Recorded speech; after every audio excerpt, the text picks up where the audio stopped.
bertanya, mengapa bisa terjadi pergantian musim di setiap wilayah? Hal tersebut merupakan salah satu akibat dari revolusi bumi. Nah, kira-kira apa itu revolusi bumi? Revolusi bumi merupakan pergerakan bumi mengelilingi matahari. Untuk lebih jelasnya, silakan simak video pembelajaran ini bersama saya, Ibu Maria Angela Berusembiring. Salam sehat, salam SFD, semangat, fraternitas, Dina. Tahukah kamu apa itu istilah dari revolusi bumi? Nah, revolusi bumi merupakan pergerakan bumi mengelilingi matahari, di mana waktu yang diperlukan bumi untuk mengelilingi matahari adalah selama 365 atau 366 hari atau yang kita tahu selama 1 tahun. Nah, untuk lebih jelasnya, mari kita saksikan ilustrasi dari revolusi bumi berikut ini. Nah, sekarang mari kita perhatikan ilustrasi dari revolusi bumi berikut ini. Nah, yang bulat yang warna kuning yang di tengah, ini merupakan animasi dari matahari, sementara yang di sebelah kanan yang kecil itu merupakan animasi dari bumi. Nah, sekarang mari kita lihat bagaimana bumi mengelilingi matahari.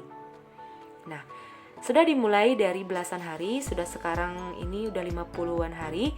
Dan seperti yang saya sampaikan tadi bahwa bumi membutuhkan waktu selama 1 tahun ya, atau 365 hari atau 366 hari untuk berevolusi mengelilingi matahari.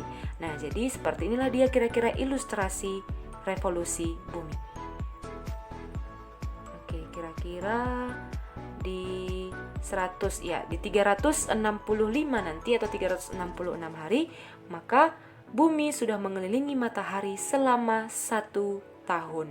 Nah, jadi sudah terjadi sekali revolusi bumi. Sekarang mari kita perhatikan apa-apa saja akibat dari revolusi bumi terhadap kehidupan kita sehari-hari. Nah, yang pertama itu ada gerak semu matahari, yang kedua perubahan lamanya siang dan malam, dan yang ketiga pergantian musim. Nah, untuk lebih jelasnya, mari kita lihat ilustrasi dari gerak semu matahari berikut ini. Nah, gerak semu matahari, mengapa dia dikatakan sebagai gerak semu matahari? Nah, gerak semu matahari itu merupakan gerakan matahari yang seolah-olah mengelilingi bumi, padahal kan bukan matahari yang mengelilingi bumi, tetapi bumi yang mengelilingi matahari. Nah, mari kita lihat di ilustrasi ini ada 3 garis. Nah, garis yang pertama yang paling atas ini merupakan garis balik utara atau GBU. Dari posisinya itu 23,5 derajat lintang utara. Garis yang kedua yang di tengah ini merupakan garis ekuator atau garis khatulistiwa di posisi 0 derajat. Dan garis yang paling bawah atau garis yang ketiga ini merupakan garis balik selatan atau GBS di posisi 23,5 derajat lintang selatan. Nah, sekarang mari kita lihat pergerakan matahari dimulai dari tanggal 21 Maret. Nah, kalau kamu lihat posisi matahari di tanggal 21 Maret ini berada di mana?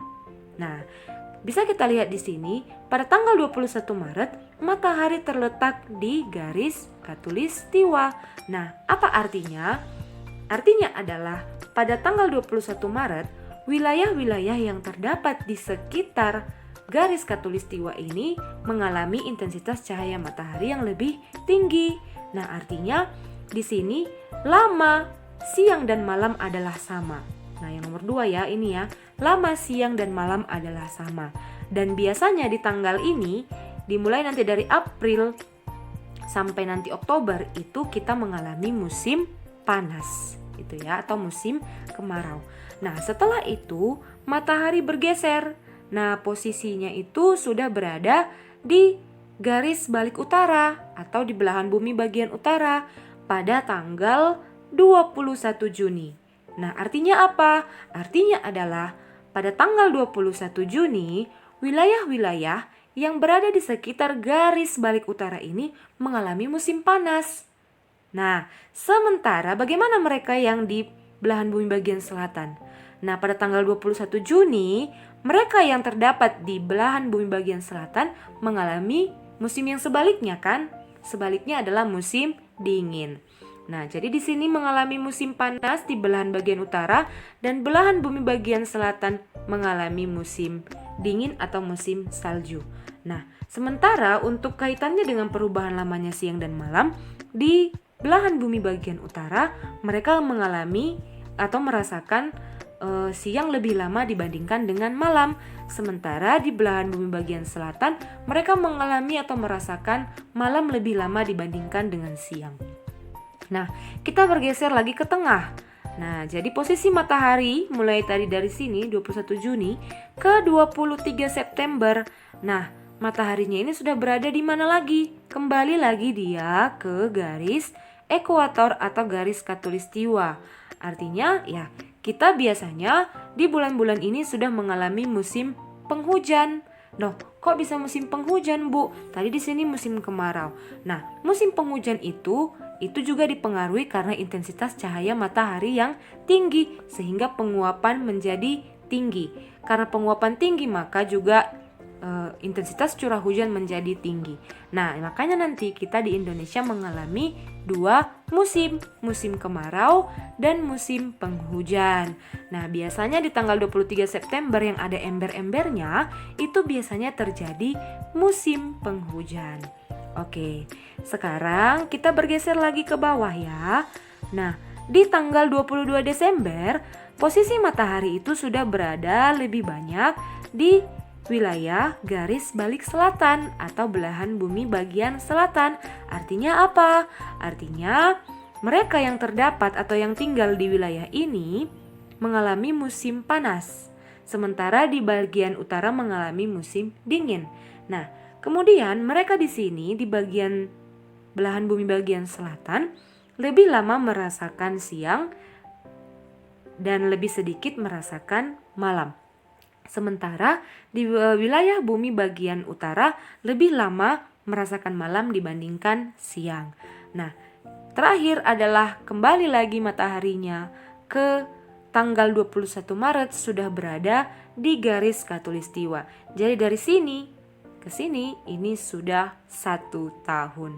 Jadi inilah dia ilustrasi dari gerak semu tahunan matahari, sehingga dia mempengaruhi terjadi perubahan lamanya siang dan malam dan terjadi pergantian musim. Seperti itu dia. Jadi marilah kita bersyukur ya, karena kita masih bisa merasakan hujan, kita masih bisa merasakan panas, kemudian setiap hari kita bisa merasakan cahaya matahari, kita bisa merasakan siang, dan kita juga bisa merasakan malam. Nah, semua itu adalah akibat dari revolusi bumi. Baiklah, demikian saja materi kita hari ini. Semoga bermanfaat untuk kalian. Marilah kita selalu bersyukur karena berkat Tuhan Yesus kita bisa merasakan siang dan malam setiap hari. Terima kasih, salam SFD, semangat, fraternitas, Dina.